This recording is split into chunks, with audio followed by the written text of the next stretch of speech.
Owens stumbles on the way back and fires up the middle. Pass is caught by Owens. Owens made the catch.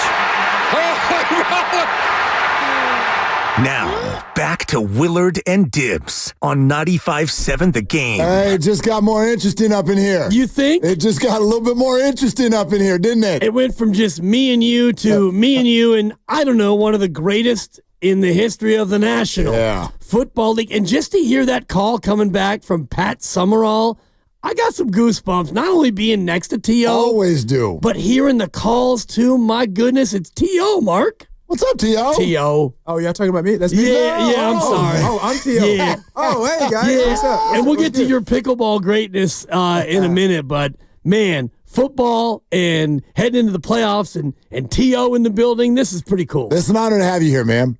I appreciate it, man. Thanks for having me. Yeah, thanks for being here. And, I mean, we got all kinds of stuff we want to talk to you about, but our listeners know, because we've been talking about it a lot over the All-Star Weekend, the Celebrity Pickleball Bash, Pickletainment that you guys are involved in, and the trash talk that's already starting now between you and some of the other participants. Yeah, I hear CC Sabathia has been really talking a lot of trash. I mean, I know he's good on the diamond, but pickleball, the pickleball court is a little bit different. Are you like training for this? Like, have you been getting into it? I wouldn't say training. Okay, what would you say? Kind of refining a few skills. Yeah, I mean, get your pickleball ready. That's all I can say. Love it. I mean, that's get your pickleball ready. That's all I can say. Your skill set, great hands, great short area quickness, ability to go over the middle, toughness, and the rest. Yeah. How does that translate to pickleball greatness? There's an intimidation factor when you're at the net. I think that kind of factors into it. Obviously, with my physical attributes, my length, that helps me at the kitchen. Nice. But again, like you mentioned, just the change of direction, the athleticism, it comes into play. But it's not all athleticism. It's all about, obviously the skill set of like dinking, obviously some strategy into it. You can get beat by some 60s, 70s, maybe some 80-year-olds. Yeah. I mean, if you don't know what you're doing.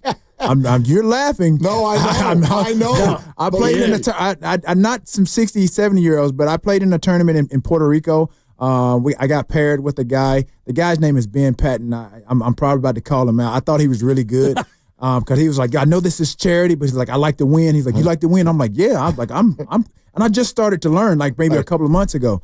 And so he's like, yo, let's win this thing. And so we got on the court and we played 4 matches. We only won 1. Oof. Yeah. And the first couple of matches was brutal. At the second match, we had a couple of ladies, and they waxed us.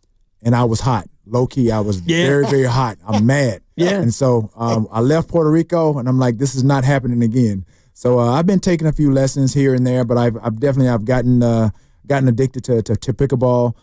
Thanks to some ladies, Sydney, that's working with the PPA. She's working with Eula. She's a brand ambassador for them. But yeah, I'm very fortunate to be a part of Celebrity Pickleball Bash. Ben Shapiro, who's obviously one of the founders of Celebrity Pickleball Bash, I'm now part of that, and I'm looking forward to this weekend because I heard Eric Decker is a great pickleball player. Just saw Brandy Chastain last night. She was talking trash. Yeah. I know Eisner, he's a pro pickleball player tennis player turned pickleball player. So it's a lot of great pickleball players out there. Chris Mullen, Hunter Pence, some Bay Area legends who are going to be a part of this. By the way, it's February 15th and February 16th. T.O. just mentioned it. CelebrityPickleballBash.com is where you can buy tickets. Yeah. And they start at just $25. So what exactly is that? What's it going to look like for the fans? What are they going to come out and see? I don't know yet. I'm trying to get my walkout theme song, getting that ready. That's going to get me pumped up. But obviously, we're going to be playing on a stage, iconic Warfield Theater stage, and so they're going to have like DJs and all that good stuff. So I'm really not knowing really what to expect. Again, like I said, I'm Terrell Owens, the pickleball player now. Forget anything that has transpired before today. Now, like I said, I'm full throttle with this pickleball thing, but it's going to be a lot of fun. It's going to be a lot of trash talking. I'm sure it's going to be a lot of entertainment. And Chris Mullen, he said it earlier today in one of the interviews. It's all fun and games until it starts. The scores start being kept. Mm-hmm. And so again, like I said, I'm not trying to be the butt of anybody's jokes. I'm not trying to be on any memes. I'm not trying to be on anybody's social media.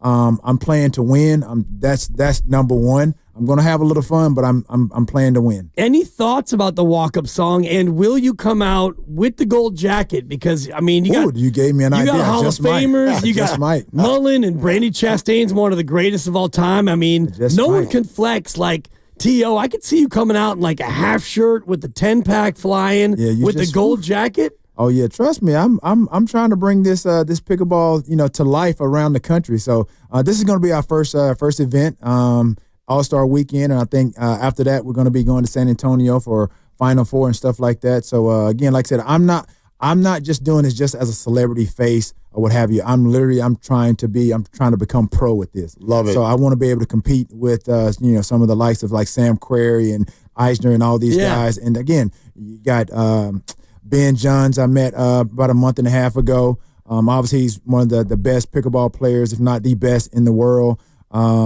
Yes, it's been a lot. So. My advice when you faced Isner, you got to dink him. The man is 6'11", Mark. John Isner is one of the tallest human beings in the history of paddle sports. You got to make that man bend over. Yeah. Tyson, you got to make him stoop. Was it Tyson McGuffin? I think he's one of the guys. Corey, one of the guys. I mean, I've met a lot of guys over the last probably like couple of months. And I'm like I said, I've only been playing this game for literally probably like maybe 2 to 3 months, if that. And so I've tried to improve my game every time that I've stepped on the court. I'm in Houston. I'm Googling. I told the guys I've Googled on the side of the road trying to find like some pickleball courts, and found some places in the Woodlands. There, drop shots. I did my first pickleball tournament December 14th, the weekend of I did my birthday party. So that was a huge success, and so a lot of people turned out for that. But yeah, man, this game is fun. I mean, it's the fastest growing sport in the United States right now. Yep. I told some people it's equivalent to what really kind of what CrossFit was some years back. Everybody gravitated to CrossFit, and I mean, you start seeing CrossFit places like pop up left and right. There are some injuries associated with this game, now, so you got to be able. It's not just something you just go out there and like, oh, I can play. If you're not, know your level of fitness going into this thing, because again, like I said, if you're trying to reach out for some stuff and you haven't played in a while, you might find yourself on a physical therapy table the following week. So make sure you stretch and hydrate. I'll have a blue tent out at the event for sure. Exactly. You recognize the voice. T.O. is here with us on 95.7 The Game, Willard and Dibs. I wanted to mention to you also, congrats to, I saw that your son got the reserve futures contract with the Niners this week. Yep. And so, I mean, I know that there's still a lot of work to be done there, but how's he doing, and what's going on there? He was at the event last night. Some of the promotional stuff we did at Sports Basement, but I'm super proud of him. Again, that's a long journey for him. Again, he's just now starting to get his feet wet, and so he had like a little setback right before training camp. He broke his hand, so he had to heal up, and they brought him back. Probably I think around 4th or 5th week of the season. So he's maintained a steady level of progression with where he is, and I just told him that's all you got to do is just steadily progress and get better with everything to become the receiver that he needs to be. He doesn't need to go out there and try to really be me.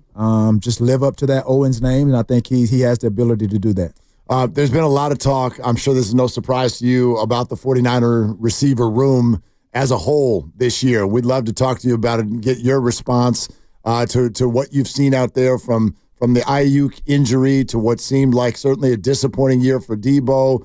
Juwan Jennings kind of coming out, Ricky Pearsall coming up. What do you think of the room as a whole, and does it need more?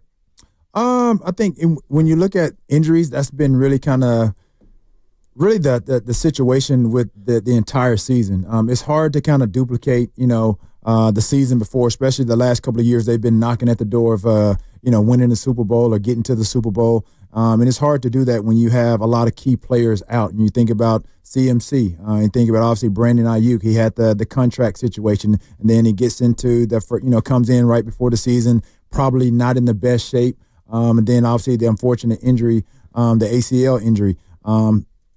Christian McCaffrey, lingering injury from last year, missed part of the season this year. And so again, and you got Nick Bosa on the defensive side of the ball, even Greenlaw, Super Bowl, right in warm-ups, tears his Achilles.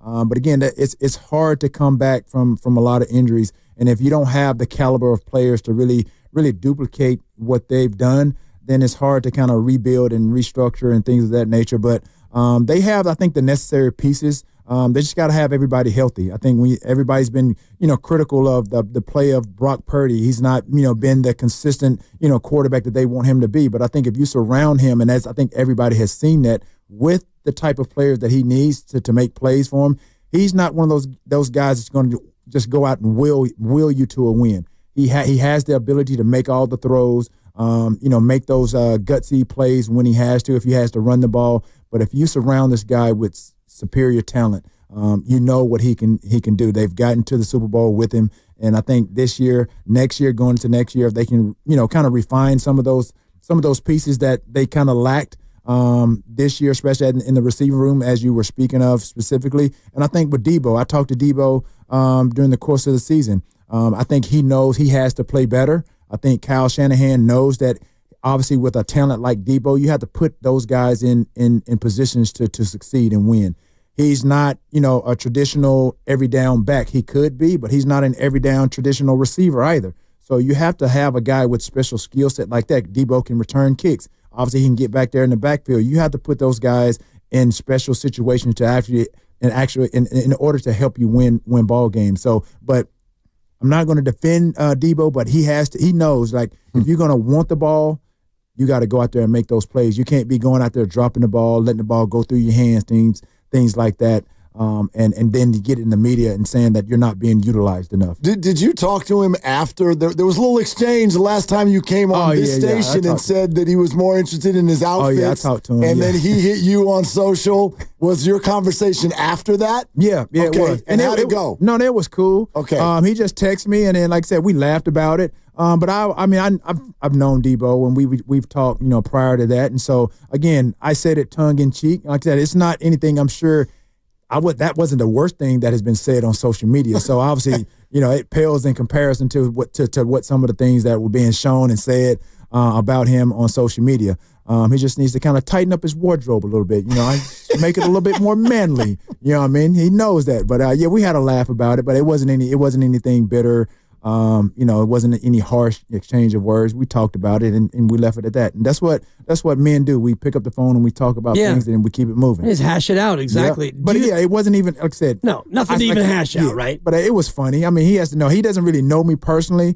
But like I said, it's not anything that anybody else hasn't said on social media. Right, and you look at this era of player in the social media era because you got done a little bit before all this blew up. Do you ever think about how you would be if you were playing today and, 51-year-old T.O. is different than 31-year-old T.O.? And do you think about how you would be if you were at the peak of your playing career now in this social media era? Oh, I would love it.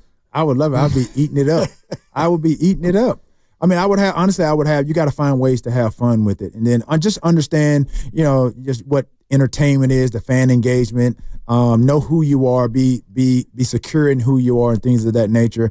Again, like I said, I love fashion. So again, they have segments on a lot of these shows about, a lot of these guys' fashion, things of that nature. So again, I would fit right in. I think I was ahead of my time. Yeah, you were a trailblazer. And I think about college football now, the big controversy about flag planting, and you were out there putting the football at the 50 for Dallas Cowboys. I mean, you look at these controversies now, and you're probably thinking, I was doing this 25 years ago. Yeah, like I said, it pales in comparison to what some of these guys are, bickering about right now. You're listening to 95.7 The Game, KGMZ FM and HD1 San Francisco and Odyssey Sports Station. Always live on the free Odyssey app, Twitch, and YouTube, powered by First NorCal Credit Union. For a low-rate auto loan, apply online or just ask for First NorCal Financing. Get the dealer. Obviously, we are talking to Terrell Owens in the building, in studio with us right now on 95.7 The Game. Hey, you mentioned Brandon Aiyuk and the contract holdout from earlier this year. And I wonder what your experience is with regard to how that kind of thing affects a team. And add into it that Brock Purdy yesterday publicly stated, if there's an extension, let's do this quickly. The Niners, 2 summers in a row, have had contract holdouts. How does that affect the team? I think as a player, you don't really harp on anybody's, contractual situations. You kind of just let it play out the way it's supposed to.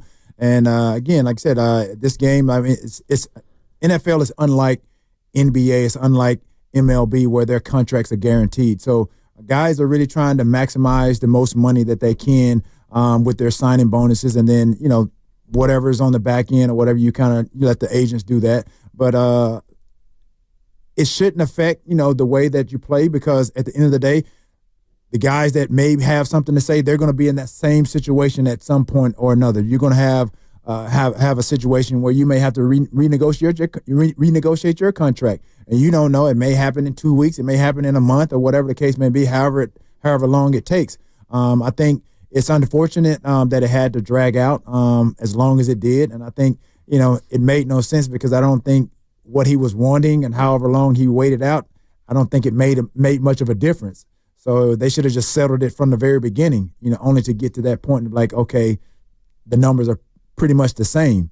So it's just a lot of wasted time, I think, to be honest. And I'm sure for Brandon Aiyuk, I'm sure now looking back on it, I'm sure he's like, well, man, we should have just gotten this done early on, or I should have taken a different approach about it, or what have you. But when you're in the moment, you want to you want to make the most money, maximize the most money that you can. It makes sense. And like you're saying, football, no guaranteed contracts, so you got to get what you can get while you can. Yep. A lot of people talking about a Super Bowl hangover this year for the Niners. You went to a Super Bowl. How hard is it to go from being that close to almost tasting it to then trying to strap up again in August and climb the mountain one more time? I don't consider this a hangover when you consider the number of injuries that they had. It'd be different if they had everybody healthy, everybody playing, and they didn't play their best brand of football.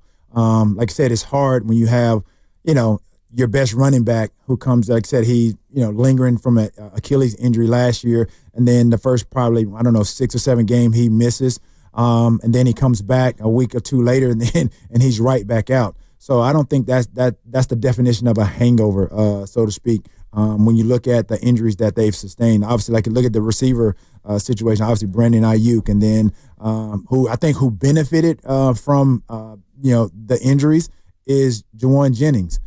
Here's a guy, again, even from the very beginning of the season, here's a guy who actually played like he was owed, or he was getting paid $30 million a year. That's something that Brandon Aiyuk was holding out for. So when you think of guys like that, this is a great example for guys that are on rosters that are not number one guys. You get your second and third team, and you're getting minimal reps or what have you. You go out there, you go on the field, and you maximize the most of your opportunities. And I think the last 2 years, everybody is starting to know who Juwan Jennings is, and I think he's starting to make a name for himself, and he's starting to make some money for himself at the same time.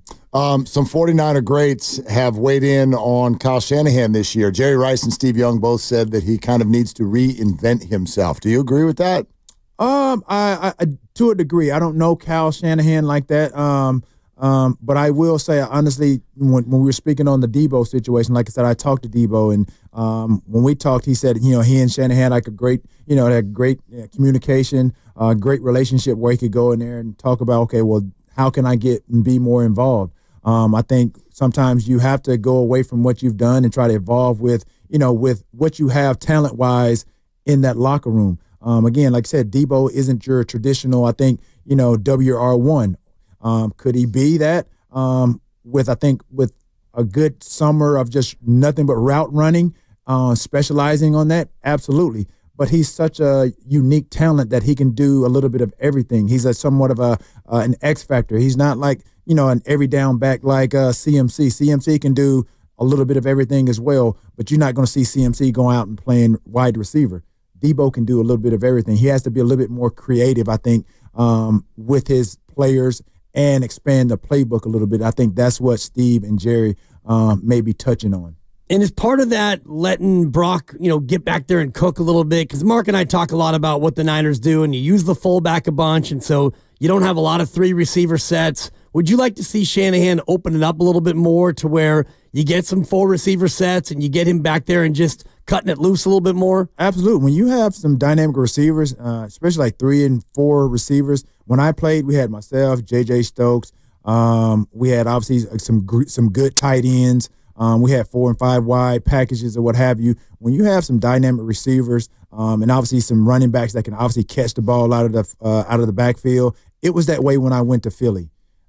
We had myself, Chad Lewis, we had L.J. Smith, we had Todd Pinkston, we had Freddie Mitchell, and we had some other receivers. Like, we were, like, unstoppable. And we had some guys, Brian Westbrook coming out of the backfield, Correll Buckhalter. I mean, we had a little bit of everything. And so I think if he can kind of duplicate some of what I just mentioned with those guys, with the guys that he has in that locker room, again, just let it rip. And I think you don't really see a lot of deep balls being thrown. You have a lot of misdirection, a lot of, over routes. I don't see a lot of slants, a lot of, things that, allowing players to really short routes, like getting the ball to them quick and let those guys make plays. I think that's what Steve and Jerry are touching on. T.O., this is something that we as fans don't get to know about, and I wonder what your perspective is, because this fan base right now is talking about and thinking about money a lot because it's a quarterback going into talks on an extension. We've also seen the wide receiver market specifically go crazy and balloon in the last couple of years. How do teammates – I know everyone likes to stay out of other people's pockets, but how do teammates handle all of that? And, like, how would you feel if – a young quarterback is making $60 million a year? Oh, my goodness. If the market is for that, then what can you do? There's not anything you can say. I mean, there are times, like I say, when I played, I felt like I should have been making a little bit more than some of the quarterbacks that I was playing with, but that wasn't where the market was at that time. I never maximized and got full value as a receiver when I played. That was part of the reason why I didn't get an extension or got kept with the Eagles. I mean, when I went through that little short stint of trying to renegotiate my contract, I was just trying to get fair market value, and they felt what I was asking for was too much. And look at what guys are making now. Right? It pales in comparison. It doesn't even scratch the surface. So again, it's hard to say. I mean, the market is different, and some guys kind of set the market for other guys. And if you feel like you have the skill set and you put it on tape and you're producing, then you want to go for you. Again, football players, they go into it trying to maximize and making the most money that they can because, like I said, it's unlike MLB and NBA that those guys get guaranteed contracts. And for us football players, those football players, they try to get the most in their signing bonuses they can. Does that ever cause anything though in the locker room? Are guys looking at this stuff?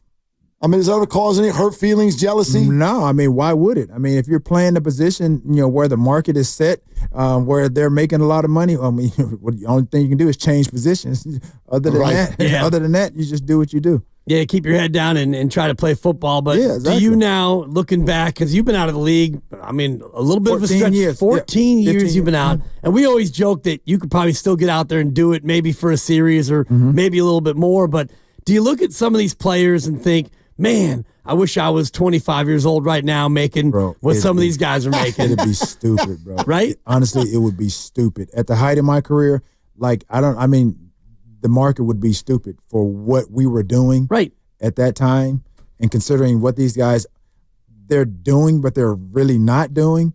Doing it in a league where the rules are a little different now. Like, you go over the middle and you might get stabbed. You might get your wallet taken. Right, yeah. I mean, like I say, if you look at the yards that these guys are putting up right now, I mean, again, let's imagine how many yards we would be flirting with. Like, honestly, I would try to be 2,000 yards every year, considering how the league is being officiated, how soft the defenses are. Have to play now. Right. Guys are going over the middle, barely getting touched. So again, that was something, like I said, I never really feared too much. That was just part of what I did and part of kind of like my physical makeup to go over the middle and take those hits. And with the West Coast offense, it afforded me the opportunity to really, take the short and medium game passes and take them to the house. And I think a lot of people really didn't know that I had the ability, especially speed-wise or down the field threat-wise, until I went to the Philadelphia Eagles. Because most of the plays that I made, they were short, intermediate plays, and then I did the rest. We never really threw any deep balls coming out from our own red zone. We never started from the 5 to 10, 15, or 20. We never threw any shots or deep balls until we got to around the 40, around to the 40 or 50. That was because Jeff Garcia, he was limited at his arm strength, and so that's not a knock on Jeff. It was because of what he did best, which was getting out of the pocket, scrambling, and making plays off improvisation. We're talking with Terrell Owens, obviously, here on Willard and Dibs, 95.7 The Game. He is part of the big pickleball event that is coming February 15th and 16th. CelebrityPickleballBash.com is where you can get more information and buy tickets. And he is among many celebrities we've been talking about. Brandy Chastain and Hunter Pence and Chris Mullin. And all these people are going to be there. Tickets starting at just $25. While we're talking about those receivers in the league, who do you like? Give me 3 receivers who you think who are really, really, they stand out to you right now. I mean, right now you got to look at Jamar Chase, Justin Jefferson, one more maybe. I think one guy who I think has been underutilized is DK Metcalf. Interesting. He's whoever's that offensive coordinator, they're doing him a disservice. It's an injustice as to his production and what he could be possibly doing. He's too big and too great of a talent not to be even – you don't even really think of DK Metcalf, really, to be honest, in the top 5 when you think about receivers this year. I know him because I know him personally. I've worked out with him, and I know what such a talent he is, and I feel like he's being underutilized in that offense. Who's got a higher body fat, you or DK? Because I got you both at about 3.8% right now. I'm a fatty right now. I'll say that. Come on, man. I'm a fatty. What'd you eat over the holidays? What'd you eat? I ate pretty healthy. I mean, I had a couple of pizzas here and there. Okay. Here and there. Trust me, I don't eat as healthy as when I played. So again, but I hope not. Overall, I eat relatively healthy. By the way, the Seahawks just fired their offensive coordinator. For real, he should have. They should have. And I'm not saying that. I'm just saying it just because of lack of production, just the lack of not hearing DK's name throughout the course of the season. For him to be such a talent, and even Geno have a quarterback, like Geno, those two should be wrecking the league. Like no matter what, he should be. We should hear something about DK Metcalf every week, if not every other week. Would you actually pick him as your number 3, like current production? If you Jamar, Justin, if I made you pick a third, because like there's no other names that really just stick out to me. Not AJ Brown, or Amon-Ra St. Brown, or St. Brown. He's doing very well. What about Tyreek Hill? He fell off the wagon this year.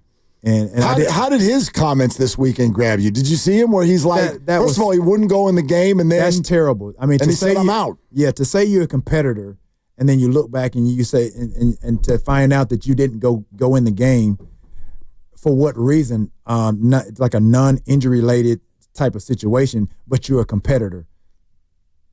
Yeah, that's a lot of it doesn't rings a little hollow. Yeah. So again, like I said, I didn't agree with what he said. Again. You wanted to get out of Kansas City because you wanted money.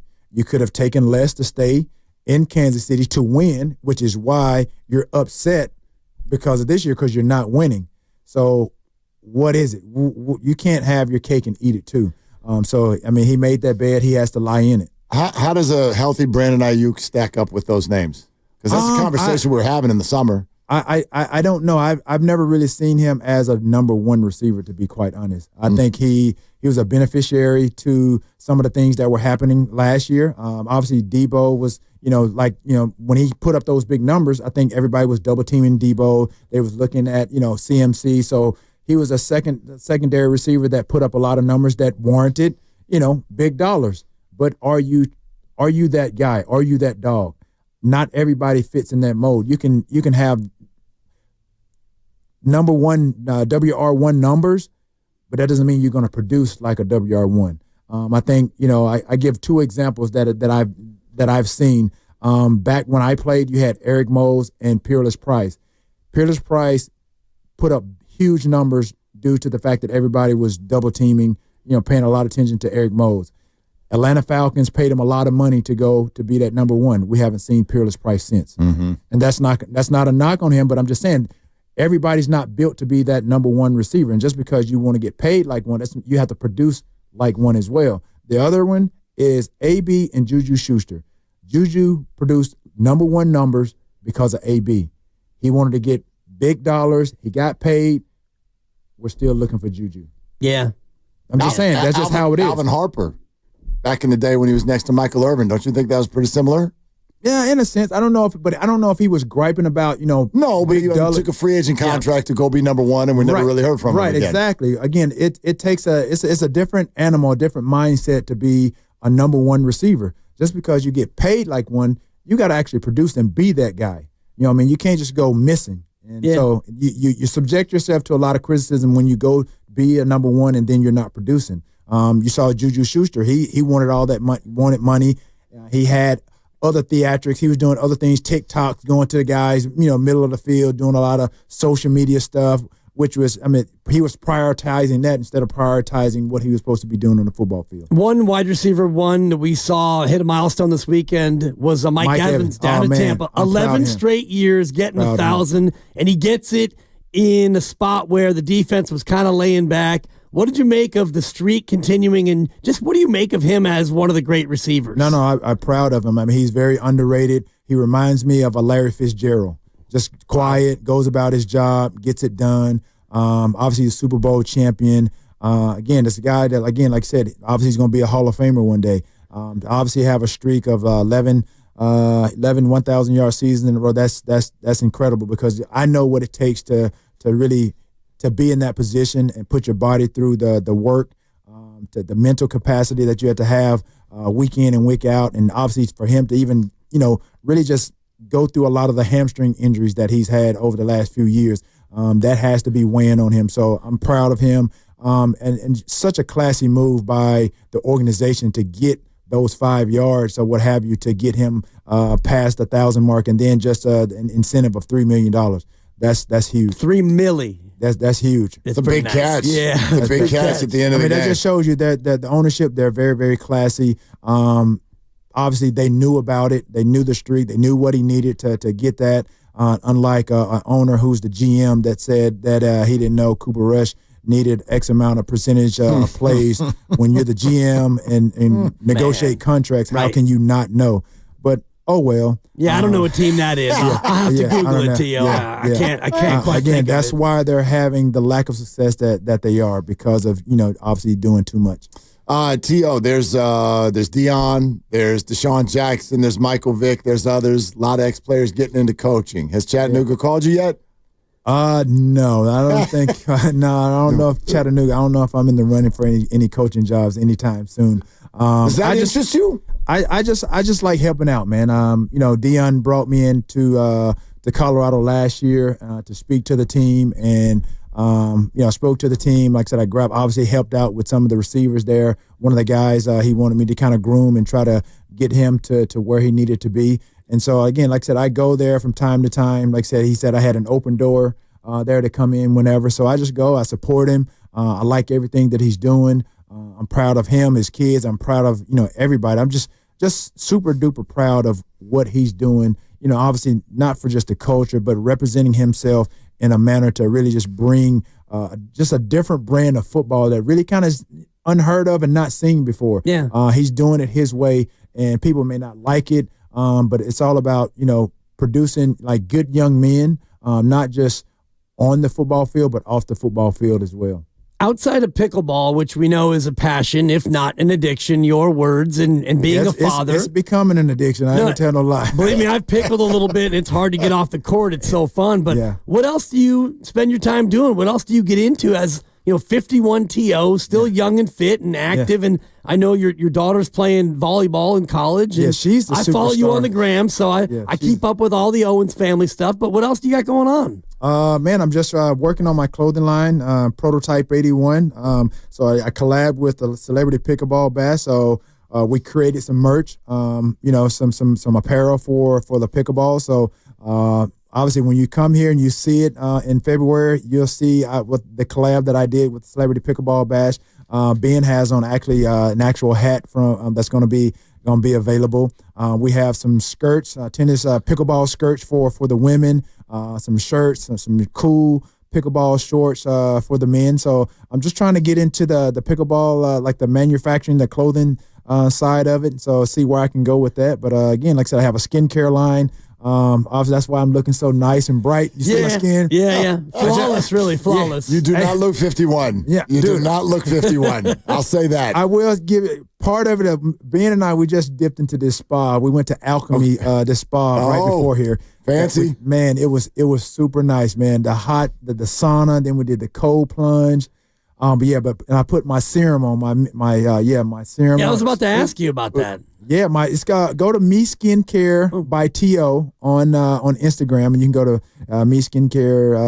by TO.com. You can check it out. So I have a facial scrub, I have a lip balm coming out, and then obviously serum that's made with vitamin C, rosemary, and turmeric. So it's good for moisturizing your skin. Definitely great for when you get out of the shower, any sauna routines that you may have. But yeah, those are just a few things. And then I have a candle line, obviously my candle line as well. Yeah, of course. Loft81home.com. He's got more endorsements than I do. This guy's a machine. Strong. These are strong. I guess these are shameless plugs that I'm doing right now. Just plugs. Yeah, you got to start it with hi. I'm T.O. And whenever my skin's a little dry. But I don't get to 95.7 that often, so I got to take advantage of it. No, you're always welcome. You're invited anytime. Yeah. By the way, was this spa trip before or after you played against Mully today? Did you play Mully today? Yeah, we waxed him. Me and Ben waxed him today. Yeah, we waxed him. We were down. Hey, who was he playing with? Elliot. Okay. Yeah, Elliot. He's pretty good. Elliot's pretty good. He's a former tennis player. How's Mully? Mully was Mully. Okay. Mully was Mully. What does that mean? Mully was Mully. All I know is my game has improved since the last time that we played. I will say that we were down. We're down 3-9. Was it 3-8 or 3-9? And we beat them 11-9. And then you went and celebrated at the spa. Yeah, I had to go relax after that. All I lacked was a cigar. You know what I mean? No doubt. Not very spa friendly, but I get where you're going. Right, but you got to get that cigar. Yeah. By the way, again, this is all part of NBA All-Star Weekend, February 15th and 16th. They'll be at the iconic Warfield Theater, and you can go to celebritypickleballbash.com to get information and tickets, which start at $25. T.O. among the many celebrities who will be there. And I'm sure it's a big deal for you. I know we all know how big of a basketball fan you are. To be a part of NBA All-Star Weekend. Since they won't invite me back to the celebrity basketball game anymore, so I might as well. I was told you were too dominant. You took the game over. They haven't told me that, but I'm starting to believe that may be the case because, again, even a few years back, I had some people that worked inside the NBA that I even talked to Adam Silver about, what's the criteria for playing in a celebrity basketball game now? Because, like I said, I have a few MVPs from playing in it, but over the last few years, everybody's been asking me, probably the last 10 years or so, everyone's like, well, why don't you play in the celebrity basketball game? And I don't know. Ask Adam Silver. Yeah. Who knows? I was told, my sources told me too much offense and too much defense, too much overall skill is what I heard. Yeah, too much. I get that's a great problem to have. It is. It is. I'm going to bring that problem to the pickleball court. Yeah, heads up, Mully. By the way, I'm doing math on what you said. You said it's been 14 years since you've been in the league, right? Yeah. So were you 37 when you retired? Yep. Okay. Well, I didn't officially retire. Nobody would re-sign me or give me an opportunity to play. But like barely older than what Steph Curry is now. And the Warriors are still hot after the effort to make him the number one player on what they hope is a championship team. Like, what do you think about that at that age? No, he very well could do that. I mean, the way he takes care of his body. Even now, the guy's not really slowing down. To be honest, you really can't tell if he's slowing down or not. He's very efficient. Again, obviously the offense has to go through him. I'm sure there's a plus minus when he's on the court and when he's not on the court. And obviously you have the staple pieces like Draymond Green, who's defensive minded, and bringing those other young guys on to really hone in on the defense, because that's where games are won, especially in the playoffs, because it's more of a half-court game when the playoffs start. Yep. You see all these inflated numbers during the course of the season because everybody's in transition, they're going down shooting threes. But when it comes championship and playoff basketball, the game slows down tremendously. It's a half-court game, and that's where, again, you'll benefit. I know there's going to be some trade rumors. I'm bummed that, my guy, Jimmy Butler's not playing with the Heat tonight, but obviously that he's rumored to possibly, this is one of the landing places for him. But if they can get some pieces without losing too much, then obviously I think the Warriors will be definitely in hunt for another championship this year, if not next year. Jimmy's your guy, huh? Yeah, I love Jimmy Butler. Yeah, he's a baller. When you think about guys that are like that rise to the occasion, like he's a guy like come playoff time, he's a different animal. He's a different animal. You know what I mean? And you've seen that. And I think it's unfortunate what's going on down there in Miami. with, obviously there's some tension with he and Pat Riley or what have you, but, I didn't know that it was so bad with, some of what they call the heat culture and Pat Riley and what he's established or what have you. But I didn't know it was such a bad outing with Shaq and Dwayne Wade. And now I hear it's with Jimmy Butler. So obviously there's a common denominator there with Pat Riley. So maybe he needs to change his old way of thinking, try to evolve with this new space and value of players. Because, again, it's a little bit different, like I said, with football. But, these basketball players, when the market has been set, and we were just talking about that, they want to go for what they feel like they've earned. And I think when you think about Jimmy, what he's done in Miami the last 2 or 3 years, he's deserving of what he's asking for. I think if pickleball doesn't work out for you, sports talk radio might be a fallback for you. This guy, he watches everything. He's got takes. I watch more basketball than anything. I've never really been a football guy, and it's hard to, for me, it's hard to not follow football when you're on social media. So that's why I know a little bit of something. Yeah. But basketball, I love basketball. So again, I love the addition of Buddy Hield. Buddy Hield has to now improve. Like he needs to start. Continue to like where he started out this year. He needs to get back in that rhythm of shooting those threes. And I think what really stood out to me is how he just felt free. Whereas before, I think he was in was it Sacramento? Yeah, Sacramento, yeah. I think he was restricted. I think it's sometimes like coaches have these game plans where it's got the ball, has to pass, and people have to get a number of touches before you shoot it. But I think people that have come to the Warriors, just think about Nick Young when he came over from Lakers. He played free, like he went out there. Maybe too free. Well, yeah, but I think that's part of coaching when you have a coaching staff and you know the strengths of players that you're bringing in. When you're bringing in guys that can shoot, allow them to shoot, do what they do best. But you got to kind of hone them in a little bit. We need to play a little bit of defense as well at the same time. And that's how you win championships. You can hang your hat and live and die with the three, and I'll do that any day when you got Buddy Hield and you got shooters like Moody and Steph Curry. But again, when you got a defensive mind like Draymond Green, and you keep on with that, then that's a recipe for a championship. Can we welcome your pickleball partner in? Who was that? Yeah. Yeah. Bring him in. Yeah, bring him pickleball. It's Ben Shapiro. Shapiro. They call him Mr. Pickletainment himself. A well-earned nickname, I would imagine. Not bad, right? Yeah, no, not bad. Welcome in, man. No, thanks for having me. This is a hell of an event you're putting on. How'd you get all these people? Well, I mean, a lot of hard work, right? I mean, you come up with an idea and you try to carry it out, and we're excited. I think pickleball is a sport that's the fastest growing sport in the United States. There's 48 million people playing it. It just became more popular on the Apple Watch than tennis. And I played tennis in college. I played pickleball. I've been involved in pro pickleball. I think the problem with pro pickleball is, I go play every Thursday night with my buddies, and nobody can name 2 pro pickleball players. Now, everybody knows who T.O. is, and Chris Mullen, and Hunter Pence, and CeCe Sabathia, and John Isner. So we're going to take celebrities. We're going to partner them with pro pickleball players. Nobody knows who they are, but they're dang good pickleball players. And we're going to have a doubles tournament. And we're going to be playing music. It's going to be a pickleball party, music, entertainment incorporated, a pickleball court on the stage at Warfield Theater.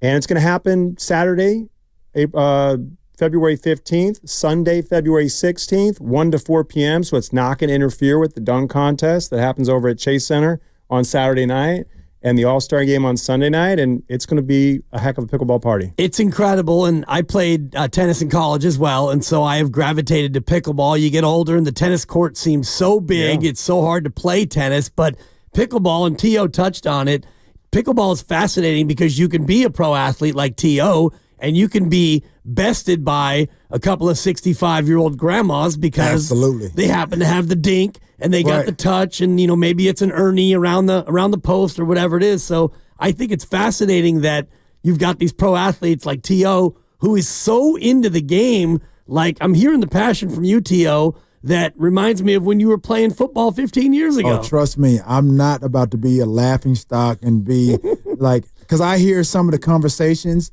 and I'm like, man, I don't want to be, when I leave, I'm like, oh, man, that guy's terrible. That's not about to happen. I'm taking it serious. to the point, like I said, I have a couple of coaches wherever I am that's helping me kind of like refine, some of the deficiencies in the game. Like I said, understanding, learning the lingo. Definitely got to stay out of the kitchen. Always got to stay out of the kitchen. Yep. Learning to dink, and it's a patient game. Sometimes it's a game of like, okay, who's going to mess up first? And so again, it's really just learning, the angles, the way you hold a paddle, all those things, return, service, all that good stuff. So I'm learning. Ben, real quick before you go, how would you describe T.O. as a pickleball player? Hey, man, he's intense. He wants to win. He's an athlete. And I was telling T.O. earlier today, we played about a month and a half ago, and then we played yesterday and today at Sports Basement, and T.O.'s leaps and bounds better than he was, a month and a half ago. So come February 15th and 16th, I'd be shocked if T.O. is not making a run at the championship. Who's my partner again? Jesse? Well, we haven't announced that yet. We're going blind draw. Negotiations. We're going to be announcing the teams very soon, and we're going to have a draw, and it's going to be a heck of a tournament. And we're doing 20-minute games, so it's not side out, game to 7. It's going to be fast. Okay, good. It's going to be quick. And then in the breaks, we're going to have a one-song concert. We're going to have a dance performance. We're going to have some comedy. So it's going to be a show, and that's why we're doing it at the Warfield Theater, because it's a show. This is not just your daddy's pickleball, right? This is a new form of pickleball. And we're trying to scale it, by the way. We want to do it at many other events. So NBA All-Star here in San Francisco is the first, but we're targeting the Final Four. We're targeting Vegas, NBA Summer League. We're targeting the Super Bowl. We're targeting U.S. Open tennis. That's a good idea. So those big events where you already have celebrities like T.O. and you already have fans like us congregating and going to the big event, well, there's wine tastings and there's dinners and there's this and that. Why not Celebrity Pickleball Bash? Why not? And that's, by the way, exactly where, one more time, you can find info and tickets, celebritypickleballbash.com. $25 is the start. Saturday, February 15th, Sunday, February 16th, and a cast of thousands, including Terrell Owens. Thank you very much, both of you, for coming in, man. All I can say is, I'm telling you, people, get your pickleball ready. Terrell Owens coming to a pickleball court near you. Great third person on the way out. Fantastic. So great.